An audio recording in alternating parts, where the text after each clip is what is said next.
Bienvenue sur Sorte chez nous, l'arène du sport made in Africa et du pur divertissement. Abonnez-vous pour ne rien rater. Sorte chez nous, l'émotion au rendez-vous. Salut la communauté des développeurs.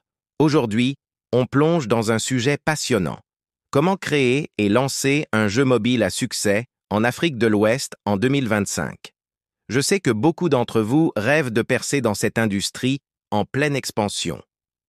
Commençons par une réalité encourageante. Le marché du gaming mobile en Afrique de l'Ouest connaît une croissance explosive. Avec plus de 200 millions de smartphones actifs dans la région et une population jeune ultra connectée, le potentiel est énorme. Mais attention, ce n'est pas aussi simple que de coder et publier sur le Play Store. J'ai accompagné plusieurs studios locaux et je vais partager avec vous les clés qui font vraiment la différence. Première étape cruciale, la conception. Oubliez les copies de jeux occidentaux ou asiatiques. Le secret, c'est de créer une expérience qui parle à notre public. Pensez aux contes africains, aux héros locaux, aux défis quotidiens de nos joueurs. Un exemple, Taxi Bruce Challenge a cartonné parce qu'il transforme une réalité locale en gameplay addictif. Pour le développement technique, concentrez-vous sur l'optimisation. La plupart de nos joueurs ont des smartphones d'entrée de gamme et des connexions Internet instables.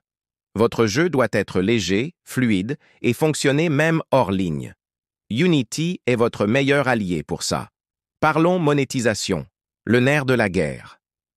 Le modèle freemium règne en maître, mais avec une spécificité, adaptez vos prix aux réalités locales. Des microtransactions à partir de 100 FCFA, c'est la clé. Et n'oubliez pas les partenariats avec les opérateurs mobiles pour les paiements par crédit téléphonique. La distribution, maintenant. Bien sûr, il y a le Play Store, mais ce n'est que la partie émergée de l'iceberg.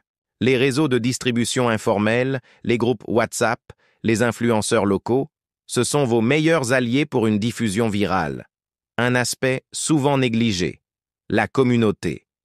Organisez des tournois dans les cybercafés, créez des groupes Facebook actifs, impliquez vos joueurs dans l'évolution du jeu.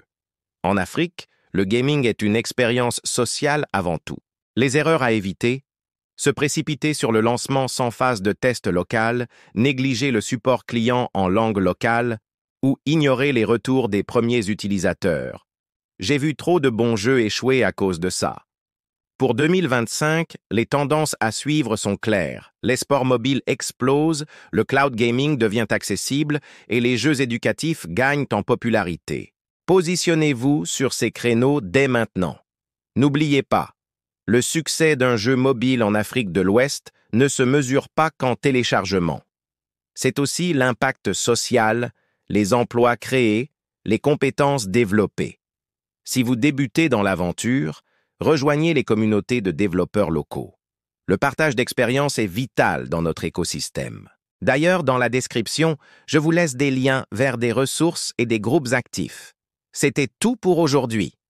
Si cette vidéo vous a été utile, n'oubliez pas de liker et de vous abonner pour plus de contenu sur le développement de jeux en Afrique. On se retrouve la semaine prochaine pour parler marketing digital local. À très bientôt. C'était Sorte chez nous, là où le jeu devient passion. Abonne-toi et reviens vite pour vibrer encore avec nous.